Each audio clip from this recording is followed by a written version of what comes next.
not too orange. I have orange curtains in this room. I'm probably gonna have to swap them out. But I wanted to come and have a quick discussion with you guys about the midterm elections and how to look forward and how I feel after all the shenanigans and the BS. Girl, about that.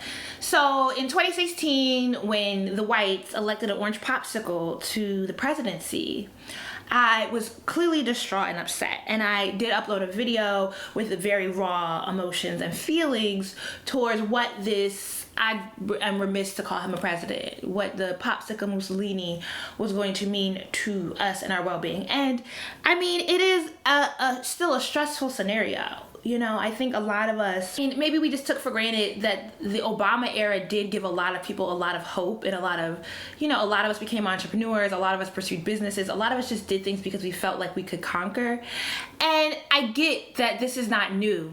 This is America at its core. I get that. I just didn't necessarily want to live through it at this height, you know? Like, it still doesn't feel good. I wanted to come and talk about the midterm elections because I know that they might not feel good either, because Beto O'Rourke didn't win, and we have contested elections in both Georgia with Stacey Abrams and then Florida with Andrew Gillum, and they have become some of the most notable candidates running for office. And I have been consistent in saying that local elections matter. I have been very consistent with that messaging. This essentially was a local election that got a lot of visibility in the mainstream media. Okay. So for one, I just recently moved from Dallas, Texas to Charlotte, North Carolina. I got to meet Beto O'Rourke sometime around, I feel like either late 2016 or early 2017, because I was going to Dallas Democrat meetings. I was actually going to Dallas Young Democrat meetings, and I was trying to find a way to get more involved in like the political activism in Dallas, which, yeah. I ended up being like very disheartened with the state of the Democrats in Dallas. And so then I started digging into the history of like what is going on here, because the Democrat Party in Dallas is just very old, white, and I was like, you know, there's diversity here. Why aren't there more, particularly Latinos? Where are the black people at? Like, I just didn't feel like the constituency of Dallas really represented in the Democrat meeting. And like certain things that they did just didn't make it very welcoming or like something that you wouldn't want to be a part of or invest time in. And so when I started to dig into it, I was digging into the political history of Texas and realizing that, and I've said this before, even though Dallas and Houston and Austin are considered blue dots in a very red state, they are actually the homes to much of the conservative movement. And the GOP and Republicans over the years, once they realized that they could not win the presidency consistently, you know, it was always going to be this back and forth, they switched their energy in realizing that they could never win the popular vote for the presidency, but that they would dismantle a lot of federal regulations by controlling state and local governments, and therefore essentially dismantling the Democrat Party. Now, I know there has been this bubbling over of this conversation about not voting and just not participating in the system, because a lot of us are frustrated with this idea of only having a two-party system. But again, I always say this, nothing happens in a vacuum. There is this large web of movement of pieces of a system that is built to make sure that capitalism and imperialism always benefits the wealthy. It benefits a small class of people. Any sort of movement that we have had towards civil rights, towards opening up the access and the equity, towards largely via the government during the Obama era was largely undone in elements of government that we as the public were not paying attention to. Because we came out and voted in 2008 and we elected a black man, and the Republicans went into overdrive, right? And a lot of us were just so happy that a black man got in office. We thought that was going to be the peak. We thought it was going to be great, that we didn't pay attention to what was happening on the judiciary side of things, particularly within the Supreme Court with Citizens United. And I believe there was another ruling with FEC. I'm sorry if I'm talking so fast. But if you're wondering how I even gather a lot of this information, one of my favorite podcasts, and I mention it often, and people always like, what's the name of the podcast? Girl, More Perfect. More Perfect is actually the name of the podcast. And I believe it's season 2 where they cover Citizens United. And is there another FEC ruling? I feel like, if there isn't, it's all kind of covered in that episode where they talk about why that ruling mattered and how it has an impact on our elections. And Texas is largely ground zero for how Republicans went about focusing on local and state elections and how well they have been able to undo the Democrat establishment in the state of Texas. And that I could move to Texas and try to get involved as a younger person and just be entirely turned off because I'm like, what are y'all doing? It just is very difficult. Now, part of that is Texas has some of the hardest voter registration laws in the country. It gets really murky because Texas being the ground zero for these conservative movements, and they're not out somewhere in Jasper, Texas. Like, these conservative people are in Houston, they're in Dallas, and they're in Austin. Right? So you have people like Crystal Mason who went and filed a provisional vote because her mother encouraged her to go vote through the presidential election. And she's like, are you sure? I just got out of jail. So when she went to go vote and she acknowledged that she wasn't sure if she could vote or not, she filled out a provisional ballot, which basically means until your vote is verified as being valid, your vote will not be counted. She signed it, and so technically they caught her for voter fraud and sent her to 5 years in prison for mistakenly voting. Now, another person in, I believe in a neighboring county, probably somewhere in Plano, is that still Tarrant or is that Dallas County? Another woman who had voted twice as a Republican got probation for voter fraud. And to say that we have to acknowledge what Beto O'Rourke was overcoming. Not only that, the biggest point is Texas has one of the lowest turnout rates for elections in the country, hovering around 6%.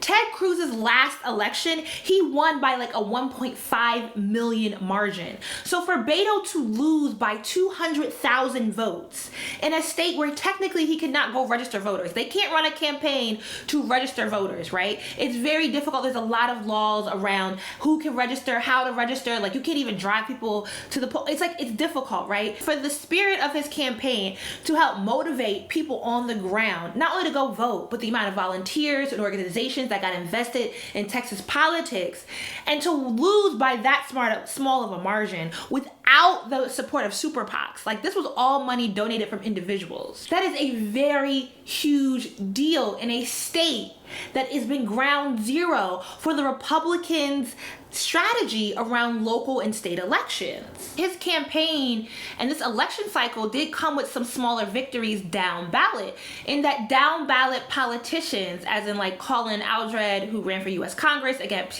Pete Sessions, was able to flip that seat in a very Republican county. We have the magistrate in Houston, which is basically like the executive who oversees the judges, and someone who was on track to potentially run for governor lost his seat to a 27-year-old. Lena, fuck it up, sis. Fuck it up. I'm here for it. A 27-year-old Hispanic woman. Yes, sis. F it up for them. Be ethical. We're gonna keep you on your nose. We're gonna follow you. We're gonna hold you accountable. But sis, F it up for them, all right? Texas has a state legislator that's basically set up to ensure that even if you run and possibly win, it is very difficult for you to hold that seat, because the state legislator meets for 5 months out of the year. So for 5 months out of the year, you have to move to Austin for 5 months and sit in the legislature, and then the governor can call the legislator whenever he wants. So even though they meet from January to May, if the governor decides, oh, y'all didn't do something the way I like it, I want to call y'all back, at any time he can call Congress up and y'all got to come sit for a week. So basically you just need to have a room on hold. You know, for a lot of people, economically, putting yourself in this position because you cannot take campaign monies to fund yourself is very difficult. That's why you will see in Texas local elections, particularly, it's a lot of older, even when it is black, they old, they wealthy, and they out of touch. We need to get the railroad commissioner out of here. That's the real gag in Texas. That's tied to oil and all the other stuff, and it's why y'all can't get Amtrak in the damn state anyway.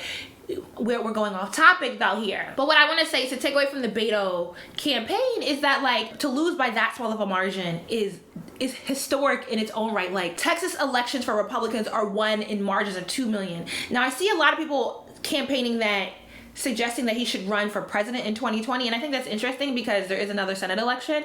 I don't think he has a chance in hell of beating John Cornyn, Ooh, girl, that would just be such an expensive election that I get why I'm seeing a lot of people say he should run for president. Because by the time you put all that money into an election against Cornyn, you might as well just run for the presidency anyway. But I really wish we could get these Republicans out of here. And a lot of that comes down to registering for people to vote. And now that organizations and volunteers have been motivated on the ground because of Beto election, I think we need to keep up that pace and keep up participating or volunteering and knocking on doors and making calls and helping people understand their rights as citizens of this country and getting people registered to vote. And I think I was earlier making this point about the two-party system. It's a function of capitalism. It is very difficult to run outside of the two parties because part of how you finance a campaign. So one of the other benefits of Beto and his notoriety was a lot of that money helped down ballot politicians, in that a lot of smaller politicians who might not get the sort of mainstream visibility, and it's been notable from plenty of the bigger politicians who've run, particularly Hillary Clinton, both Abrams and Gillum and Beto, that they have used some of their monies to help finance smaller campaigns for like school boards, for state Senate, state Congress. All these sort of movements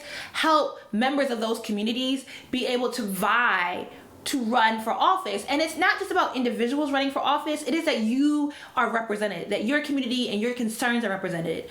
Because a lot of what happens in the government there's no way to check out from the United States government and not be impacted. You might think you won't stop paying taxes, cool sis, but the way you access healthcare, obviously, when you want to buy a plane ticket and why it costs so daggone much to fly from Charlotte to Atlanta, like basic stuff, your ability to get on the train and go someplace, how much you pay for your car, the gas you put in your car, the things you see on TV, your ability to log onto the internet. The government has a function in all of that. So it just behooves you to be invested in not only voting, but keeping your politicians accountable. With Gillums and Abrams going into a recount, and I believe Abrams will likely go into a revote. You just have to understand, along with Beto, these are now, you're talking about black people running for governor in southern states where Texas might be ground zero, but Georgia and Florida are right behind them, right? In that you have Stacey Abrams running against the man who controls the elections. Most of us would never even put up that sort of fight. And that not only is she putting up the fight, and I had the chance to meet Stacey, man, I'd be forgetting how actively involved I be in stuff. I met Stacey in did I meet her last year? I feel like I met her last year at a dinner in Atlanta. And I had just gone to an Annie's List, and Annie's List is an organization, a national organization that helps give women training on how to run for office. So if you were interested in running for office or even just supporting someone to run for office, definitely check out Annie's List. And I had gone to one of the meetings in Dallas up in Plano, and one of the women who I ran for school board was talking about her election and particularly the uniqueness of black women running for office and the sacrifice it is for us to run. And I'm just thinking,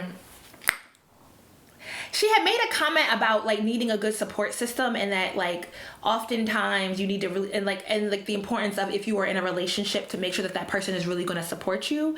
And Stacey Abrams is single, and I definitely asked Stacey about that. I feel like either you see black women run for office later in life, like you have the Maxine Waters and the EBJs and the Sheila Jacksons, but as in, they have older children, their children at least in their teen years, but you don't see necessarily younger black women run. And if we are running in childbearing age, a lot of us are just single when we're making the sacrifice, especially to run for higher offices. I think now that I've gone through training, I'm just realizing that a lot of that is because of the odds that are stacked against us and the sacrifice that it takes for us to run for office, and that we really do kind of have to martyr ourselves, that your entire life is exposed, people will dig into you, and most men just aren't going to stick around for that because patriarchy going to patriarchy and they don't have to.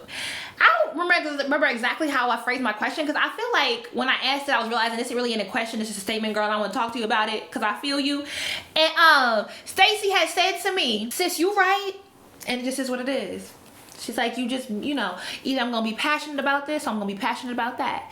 And, maybe it'll come and happen for me. Maybe, family and a relationship will happen for me. But right now, I understand the sacrifice that I wanted to make, and I made it, and I'm going to push forward. And I was like, you know what, sis? I'm very proud of you. Okay? Stacey need to win a governorship as far as I'm concerned. F. Brian Kemp, somebody to put him in jail. He's a scam, he's a fraud, and I'm not here for it. As much anxiety as watching that election gave me on election night, and to watch a white man just get away with doing whatever he obscenely wants to, I'm particularly proud to see Stacey put up this fight. And I want us to understand that how much support she does need, because this is a great sacrifice. And it is a very unique place she is in as a black woman to put up this sacrifice. And largely, you know, she doesn't have a spouse to go home to who supports her the same way that maybe Andrew Gillum's wife, you know, supports him. And it's just different the way that black women have to approach things. And so I'm here for it. And it's like I'm probably gonna get my behind in the car and have to drive to Georgia and knock on some doors and put in some hard labor to volunteer for sis, because she deserves it. And I hope we all pay more attention to our local elections and volunteer and get invested in the off season, right? Because a lot of voter registration, there's a lot of things happening in our local legislators, especially around healthcare, around housing, around fines and fees with the courts and bail, and different ways for us to be involved in.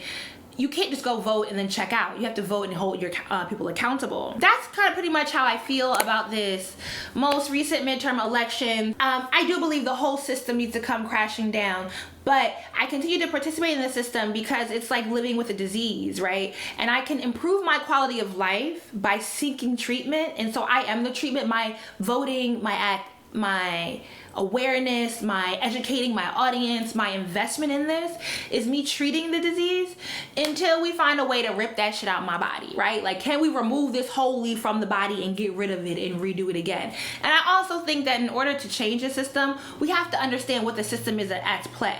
And so there's a lot of education that needs to happen for the general public to understand what's happening, so that this huge change that we want to see happen can happen, because we're currently getting a lot of resistance from it, because so many of us, not just the white folks that watch Fox News, I mean, Fox News is going to ruin it for all of us. Trust you me, Fox News is a propaganda hole of hell, all right? But there's plenty of us that are getting our education from Facebook memes, who are living in our own echo chambers. And I'm just trying to encourage us all to be more aware and invested and involved.